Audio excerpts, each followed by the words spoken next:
Welcome to another episode of AniBreak, the show where we break down the week's hottest topics in anime, manga, and video games.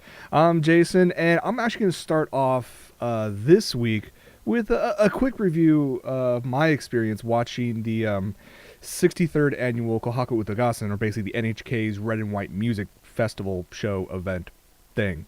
So... I've talked about it on both From Mother's Basement and AniBreak last week, so if you guys missed out on it, the internet is where you're going to find a bunch of clips. It was a pretty impressive, as it always is. It was a pretty impressive affair. And let's just say the costumes by some of the performers were more than what to be expected.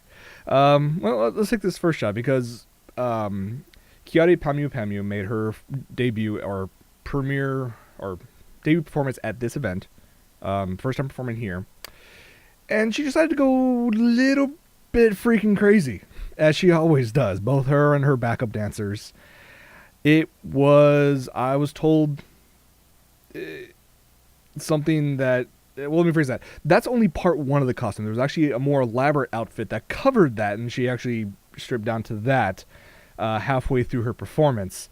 And it was still, it was catchy, it was crazy, it's her. You can't really get anything beyond that. I want to talk a little bit about actually the set design. If you guys have never seen it before, the NHK spares no expense on this stage. And let me just put this up in the background. This is actually Perfume performing at the event. And, it looks like a standard stage. Oh, it's a light up, stairs. No. Every single panel, whether it be on the stairs, on the wall, on the ceiling, everything is like an LED screen. It's like one of the largest LED screens I've ever seen in a production. And they always seem to outdo themselves every single year. This year, when I'm looking at the design, it seems a little subdued from previous years, but it does not degrade the level of how awesome it is. I'll just say that. And I gotta say, Perfume had probably a really cool idea for their outfits, because they actually have LEDs that light up and do all these cool things. I had to laugh a little bit when I saw them walk up with microphones, because 99.975% of their music is auto-tuned. So, just so heavily processed that you're like, okay, we know that you were singing the original part of the song, but that's not what came out in the singles or the albums. So, it was very long, as it always is. It clocked it at almost 5 hours long. But still fantastic. Obviously, all the female groups get the most attention, or at least here stateside they all did. For those who were watching, the men's side, of course, they stacked all the extremely uber popular boy bands over there, like Exile and SMAP, and all of them. They were there. They made their appearance. I don't remember who actually won, just for the sole fact I probably had a lot of drink at the time, so too much champagne. I'll probably go watch it again. It's it's something you can watch either clips online. These are actually clips you can find on YouTube. You can also, some places are streaming the actual, or rebroadcasting the entire 4 or 5 hour event. So you guys can definitely check that out if you missed out. Alright, but let's get into the news, shall we? Let's start off with some sad news. And a little bit sad news for those who remember a production company called IMAGI, IMAGI. They are basically a CG production house. They started working on the latest version of Teenage Mutant Ninja Turtles, that movie it had moderate success in the States. They went on afterwards to work on the CG movie Astro Boy, which, for lack of a better phrase, it just tanked. No one really saw it. People talked about it. People were like, oh yeah, I saw, but no one really went to go see it in theaters. No one really bought the DVD or the Blu-ray when it came out, and which was bad for Imagi because they had another movie they were working on, and out of these 3 movies, it was the one I was actually looking forward to. In 2007, they actually released a trailer. I'm just going to play in the background here for a movie adaptation of the Gatchaman series. And I thought this was going to be epic. If anything, I'm always a little hesitant to, put anime into a strictly CG environment. Astro Boy didn't help that all that much. But when I saw this trailer back in 2007, I was just like, okay, they can probably do this series justice. I was looking forward to this so much. Unfortunately, because of the fact that Astro Boy didn't make barely any money, and they spent a lot of money in production, and not only that, marketing and distribution, that they had to change everything up inside. They had to basically restructure to the point where they're now focusing on TV shows for China and some family-friendly events, but they're not really looking at anything to distribute stateside. They're not going to work on these, this movie anymore. The company that actually owned the rights to the Gatchaman franchise in Japan actually sued IMAGI and actually got the rights back. So not only can IMAGI not work on this due to financial reasons, but they also can't work on it due to they don't have the rights anymore. The company that does own it, Tatsunoko, they made the announcement, now that we have the rights back, we are going to work on a live action movie based on the franchise, and it's going to come out sometime this summer, which you're going to put into, B level, C level, with some probably B level special effects. I saw this and I went, oh man. I mean, I know IMAGI went through a rough time, and when for a while they closed down one of their offices, and they're like, yeah, we're having a big fire sale, you can buy all this stuff, but we're still working on stuff. We have other branches where we have stuff working on. I'm thinking, okay, it'll probably take longer, but maybe there's a possibility. Maybe they'll work with some other company and, jointly, release this. Nope, it's all gone. So, oh well. But now we have a live action version to look forward to. Yeah. So, that's a bit sad. Let's talk about some slightly good news. You guys remember Gurren Lagann? That was, at the time, people said it out DBZ or Dragon Ball Z.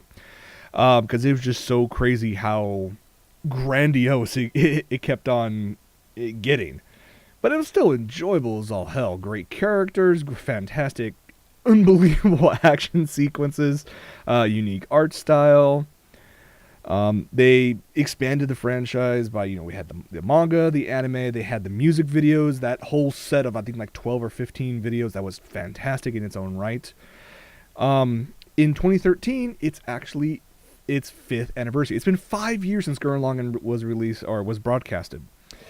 So, to celebrate that, they're going to rebroadcast Gurren Lagann in Japan. So, you're probably sitting there thinking, well, Jason, how is that going to help me out? Am I just going to rewatch my DVDs? No, you don't have to, actually. The rebroadcast isn't what I'm happy about. They also announced, let me rephrase that. Speculation is there's going to be a Blu-ray box set that's going to be released in Japan. Which means eventually that's going to come stateside, and it's just going to be, c'est magnifique. It's going to be amazing.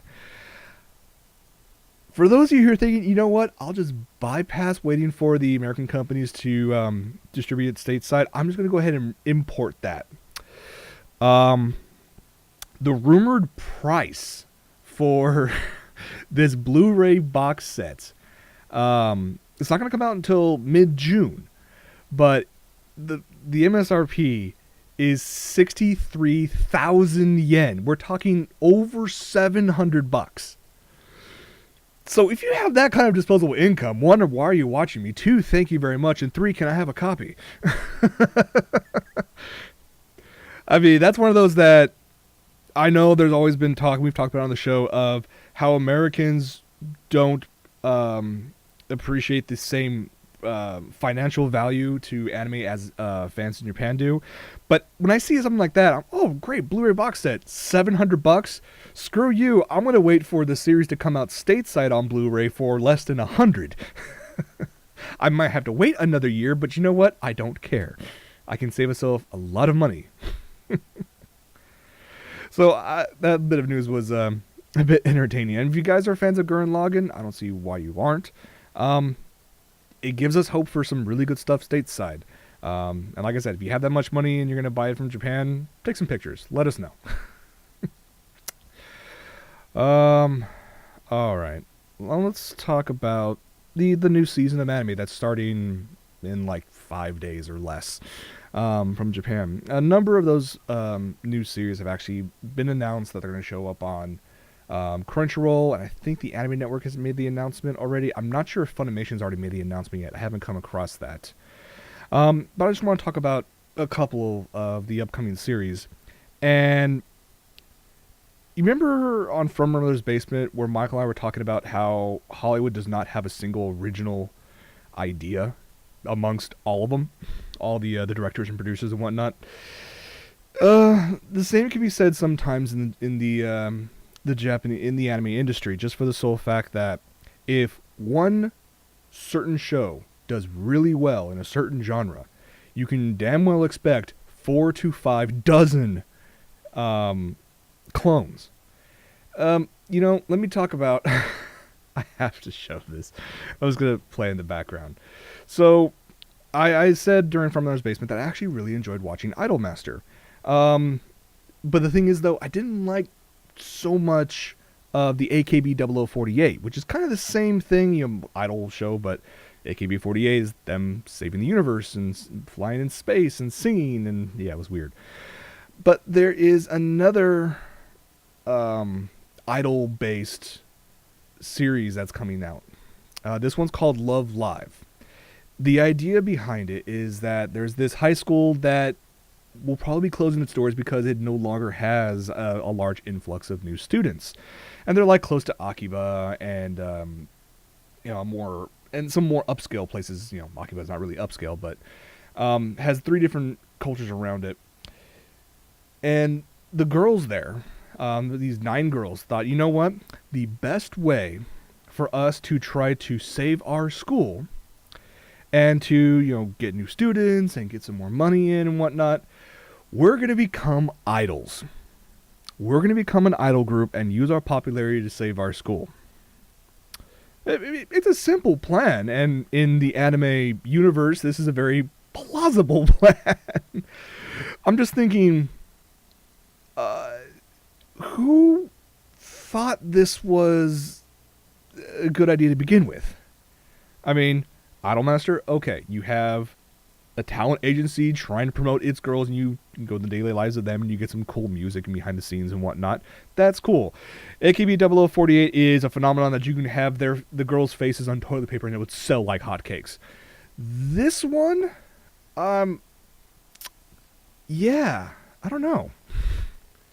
I mean, I'm acting like I'm criticizing it right now, but I haven't even seen a single episode, and as I always do, I'll give it 4 or 5 episodes and see if it's any good. Crunchyroll has already announced they're going to be streaming this starting January 8th, so in about 6 days. If you guys want to join me and actually give it a shot, and we can talk about it on the show or Facebook and Twitter, and we can all universally agree to or disagree on whether or not we should keep on watching it. So if you guys are interested in that, let me know. If you guys are a fan of the idol, genre, I guess, wouldn't hurt to give it a shot. The next one, enough with these semi-alternate retellings of the harem idea. Let me just put this in the background. This is a new series called Oreshura. It's a very long name, the official title, but that's the short version is Oreshura. I'm not even going to try to say the long version. The idea behind this, you have a high school freshman, has, for some reason, a disdain for love. That's obviously going to change. He has a childhood friend that's close enough to be a sister. He goes to school, and then one day, apparently the school's most beautiful girl confesses to him.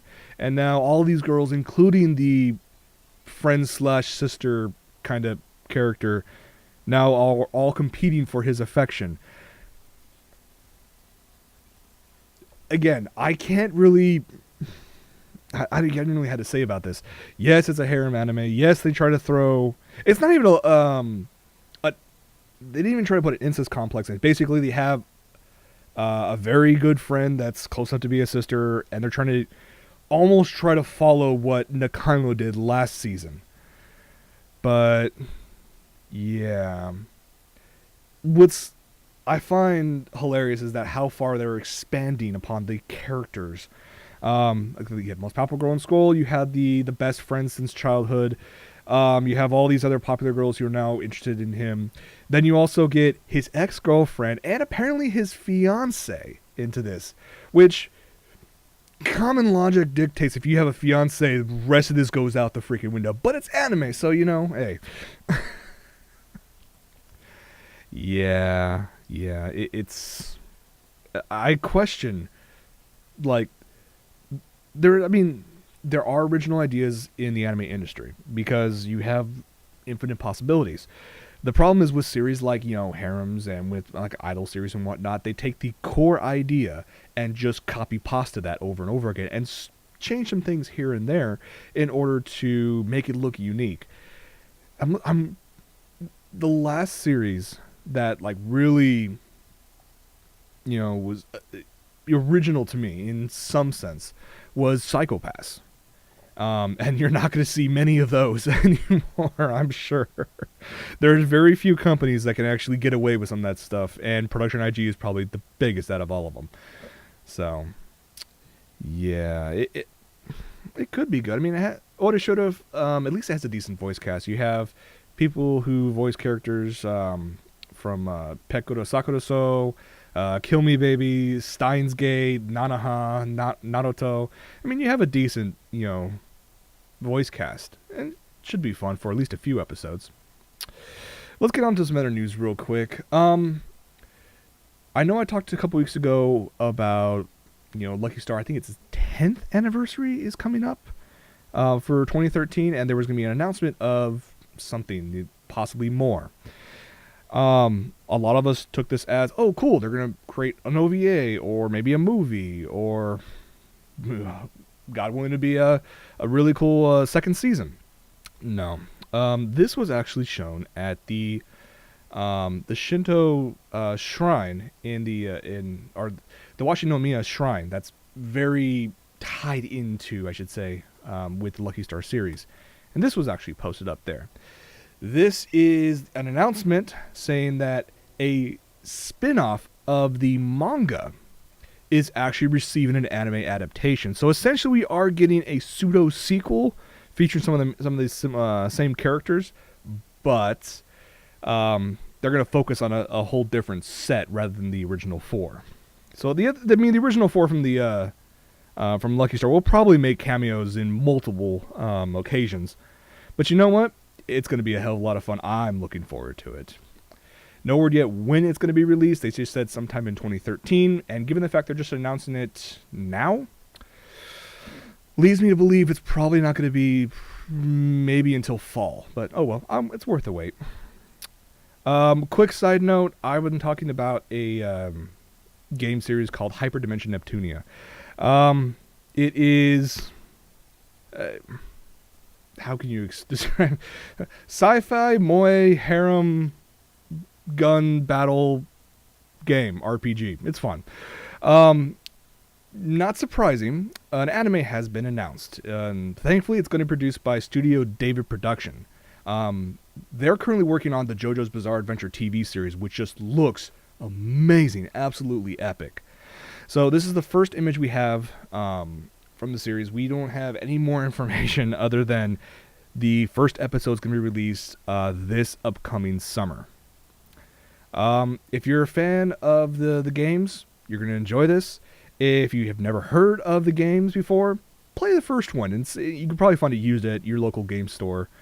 And yeah, just see if you like it. If it seems to make you laugh a little bit, go ahead and you'll watch the series when it starts up in the summer, which could be June, it could be August, who knows. So I just came across that. A few weeks ago, I talked about a huge collaboration between several people and several companies.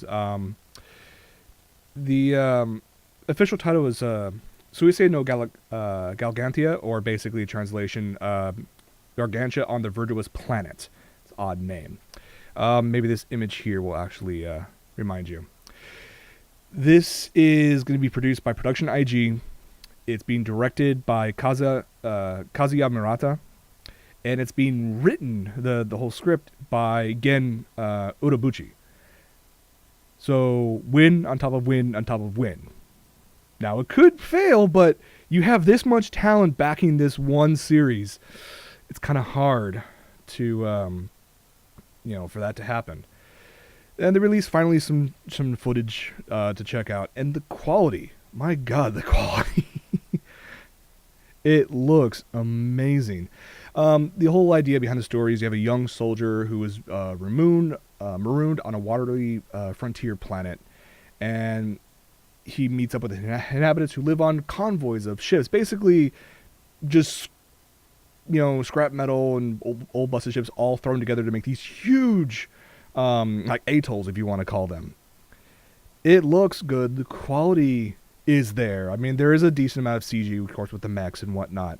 But I gotta say, just by this little 30-second clip that was released like 2 days ago, yes and yes, I cannot wait for this to come out. And the fact that it has such a high pedigree of the crew behind it, someone has to pick it up. I'm guessing, honestly, it should be Funimation because of just who's behind it. But yeah, there's more information on Anime News Network about who the rest of the crew and some of the cast that was just recently announced. Here's a series you probably don't remember. Well, you might. Anybody remember Hanasaku Iroha? About the hot springs inn? Following the girl Ohana, she has to go live at a hot springs inn and work there that her grandmother owes because her mom is, let's just say, worthless. The series was, I'll call it inspiring. It was 26 episodes, which was great. It didn't have to have lots of action, but it had a fantastic storyline, great dialogue, characters that you actually believed in. It was I wouldn't even call it a guilty pleasure. It was a very enjoyable event. And when it ended, I was, sad, like, come on, there's got to be more. I mean, they finished a story arc. They actually completed a story arc, and it made sense. But when the series ended, I still wanted more. There was an announcement later on that they were going to work on something more, like not a second season, but maybe an OVA or a movie. Now we actually have information about the Hanasaku Roha Home Sweet Home movie. The information was released at Comiket this past weekend, and yeah, I cannot wait. It looks to be basically a continuation of where the series left off. I don't want to give any spoilers away because it's just that good of a series. I think I highly recommend it to everybody.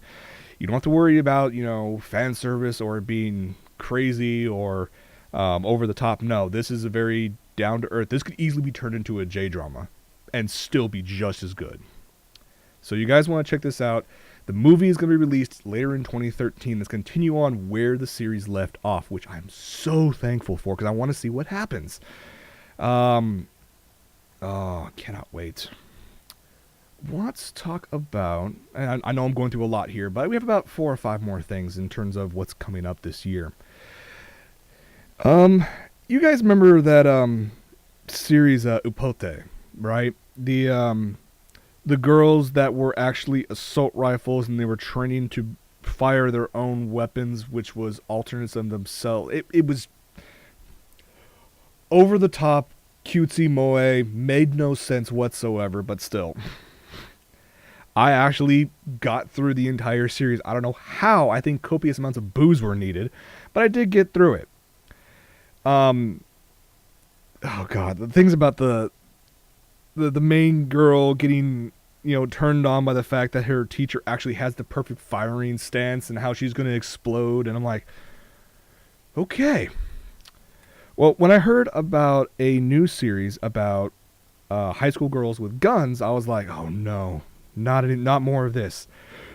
This one actually could be good. The short name for it is the C3 Club, or long title is Special Measures Unit Stella Girls Academy High School's C3 Club. This is a group of high school girls who actually enjoy airsoft. It's an airsoft club. And I went, okay, this could be good.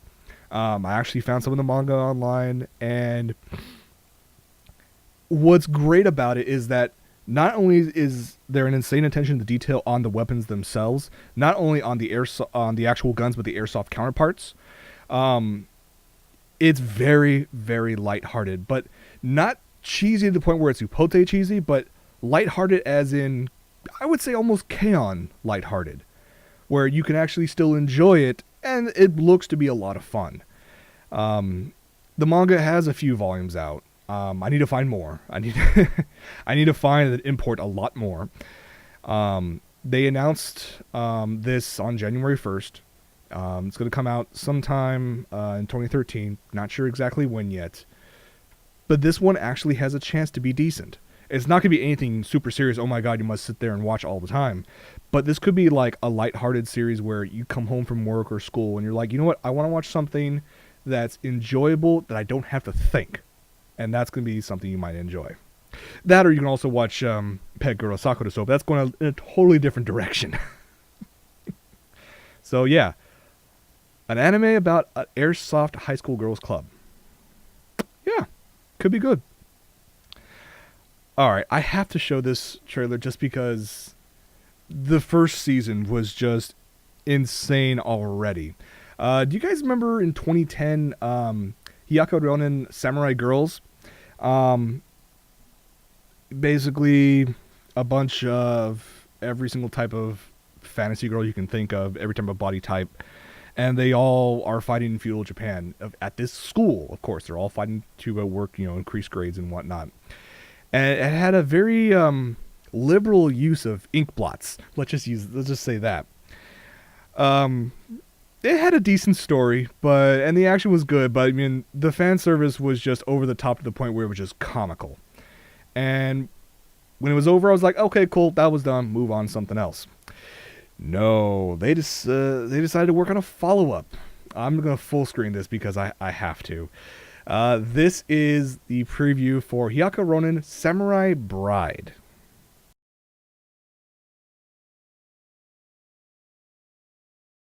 I had to laugh when I saw Michael in the chat going, oh, okay, I like the character designs, the action looks decent. I was like, and the penny drops. And when you get to the whole moe aspect of it, and like I said, liberal amounts of ink blots, and yeah. And the fact they're supposed to be in like feudal Japan, and yet they have what looks to be a maid cafe. Okay, yeah, sure. So that series, I mean, most of the cast is coming back. They have the same character designer. If you enjoyed the first one, and it was fun at times, you're going to enjoy this when it comes out later on, I believe this April, so you don't have too much longer to wait. Okay, let's move on to some game news. It's somewhat game, because the fact it's the end of the year, beginning of end of 2012, beginning of 2013. A lot of companies don't really release too much information at this time frame. Instead, a lot of blogs and websites like to do the top 5 or top 10 or what we're looking forward to, and I'd rather talk about in general what I thought. I don't need to have a list. So I decided to look at some fun news to talk about. I'm going to talk about, of all things, Minecraft for a moment. This is something I, to be honest, have rarely played. But there is a mod for the PC version that apparently has been around since June, but I only came across it, I think, last week. Let me just... Hey, look, I'm just going to be playing a little bit. You can download this online for free. You can be playing online. Oh, look, there's a creeper. Well, if you attack the creeper, it turns into an anime girl the way you would see in a dating sim. Yes, Someone turned Minecraft into a visual novel. Now, granted, so far, I've actually downloaded the mod, and I was playing it earlier today. And everything I've come across is kind of, it doesn't make sense. Each of these little interactions they have no far-reaching storyline. They don't merge with anything else, and some of them don't even make any sense. But it's not just creepers that they actually changed it. We're going to go into this room right here. Find another... Where's that thing at? Come on. Where are you at? There you go. And let's hit that. And... Hey, look, it's another girl. She's more... And they go through all the character types. Like, there's a ton of tsundere characters. It's funny as hell. As Michael asks in the chat, are there H scenes? I haven't played far enough to see if there is. If there are. But, oh man, I came across that and I went, okay, that's freaking cool. If you guys want links to the actual mod, I'll post it in the chat during post-show. But I thought that was actually hilarious. The way it's intertwined into the game is that instead of actually attacking the characters, you actually have to go through the dialogue. And however you respond to the dialogue either kills them off or actually boosts them up, beefs them up. But they include a number of, visual novel girl cliches. So if you guys are a fan of that and just for a laugh for like 5-10 minutes, you should go find this. I'll also put the link in the post chat. Real quick, I came across this image the other day and I just started drooling. Yes, these are hand-painted models of the co-op bots from Portal 2. And I went, okay, this is someone's, own work that they decided to put on display. And I went, okay, this is freaking awesome. You guys did a fantastic job. Turns out, though, I did some more research. This is actually prototypes of a set by a company called 3A. They've done a bunch of other stuff, but their stuff is pretty pricey. Like, their average price for one of their figures is about $300 to $500. And they were actually... These are prototypes for, like I said, for a series. For these to actually be launched, you can actually buy these as a set. Now, as a set, I can imagine these are going to be close to $1,000, but oh my god, how cool is that? Not only do I give props to 3A for their epic work on these so far, I hope that when the production models come out, they're just as detailed as these prototypes. But I also give props to Valve for allowing this to come through, because they've always been great with their fan base, and the fact that people can make this, now it has to be, high quality, so I'm not expecting anything less than the best, but still, how awesome is that? HP on the chat, reaching for the wallet already. That's awesome. Okay, we're almost done. I was talking about this in post-show, or in pre-show, I should say, that there are a number of Macross and Robotech fanboys all over the country, not only country, but all over the world. And a lot of them work on, some do subtitles, some do fan dubs, a lot do just simple artwork on DeviantArt and Pixiv and whatnot. And some always dream of a Robotech movie. Well, one, if you're in the States, you can't really make that happen because of Harmony Gold. Actually, I think they have it almost universal or worldwide rights. I'm not sure. But there is a group of fans in, of all places, Argentina, that has decided, you know what? We want to work on a live-action Robotech movie. And I just have to play this. This just looks epic. They released a trailer. Now, it could be they're only stick on this and that's it. I really hope they work on it, through completion. Even if it's only 10 minutes long, I don't care. I want to see this. So, let me just play.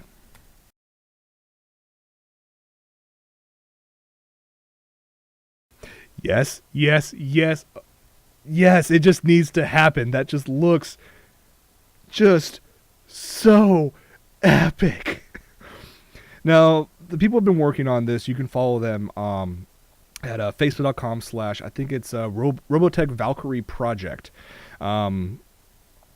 Granted, I can't read most of it, but I can get the idea of what's happening. They post up a lot of images and how they're working behind the scenes. Everything they have shown so far, in terms of like the behind the scenes images I'm seeing on the Facebook page, tells me, or it makes me hope for more than just a trailer. I'm hoping for, doesn't have to be a full-fledged movie, like a 15-minute fan-made, thing they release online. Hell, I'll even help pay for it. But yeah, this one trailer has been on YouTube for I think less than 36 hours, and it's spreading all across the internet for damn good reason. I need more of this. I'm sure you guys want to check this out, want as much as I do. I'll definitely be following up on this. If I get any more information, any more images or videos or whatnot, I will definitely let you guys know.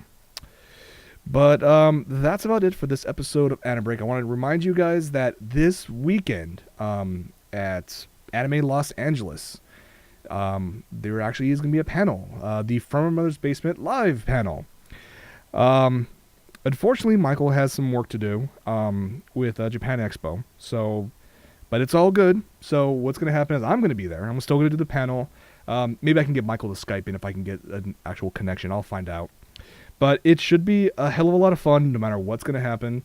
It is about late at night. It's going to be Saturday night, Sunday morning, 12:30 a.m. to 1:30 a.m. in LP4. If you guys are going to Anime LA this weekend, cool. Stop by. It'll be an absolute blast. If you guys are interested in just coming to that panel, you'll have to pick up a one-day badge. It's $35. But there's still other stuff going on. Like, I'm actually going to show up probably pretty early on Saturday just to check out the other panels and walk around and hang out with people and whatnot before I start the panel. So it should be a fun day. It should be a very random, if not enjoyable, panel. If you guys can't make it, and know some people who are, spread the word. Let them know that this panel's going on late at night. Send them to my my Twitter, my Facebook page, and I'll post more information all throughout the day while I'm there. So if you guys actually want to buy tickets, you can go over to animelosangeles.org for more information. All right. The absolute last thing that I wanted to show was someone sent this to me just before the show. I know that you can get decals for your car, and you can, make it a really cool Itasha, and you can put that on your bike, and some people put it on little RC cars and whatnot. But this is the first time I've ever seen someone try to Itashize a fridge. And of course, they have to use mommy in a swimsuit for a fridge. I'm looking at this going, wow, okay. I mean, that's just about the same level of cool and creepy as these bags that are being handed or being used at Comiket this past weekend. I'm just looking there going, wow, okay. I mean, the bag is obviously of a little girl looking like they're holding the hand of whoever is actually holding the bag. So that could be a little sister or a little friend. And I'm like, that could be cute. That could be creepy. Both of those are like right on that edge because, I mean, at least with the bag, when you get home and once you unload the bag, I mean, you're obviously probably going to keep it if you actually have one of these for whatever reason. So you're going to, put it into storage and put it away and keep it safe. The whole thing with the fridge, though, I mean, you really can't hide that. I mean, you must be a hardcore otaku that either doesn't care what anybody thinks when they come over or don't have anybody come over, period. But, whatever. But I thought that was unique enough to end the show with. But all right, guys, thank you very much for joining. Stay tuned for post-show. Like I said, be sure to show up to Anime Los Angeles this weekend for the From Our Mother's Basement live panel. If you can't make that, I'll probably show highlights on Sunday during our normal time slot. And always check back next Wednesday for another episode of AniBreak. All right, guys, thank you so much. It's been an absolute blast. And thank you. Hope you guys have a fantastic 2013. Later, everybody.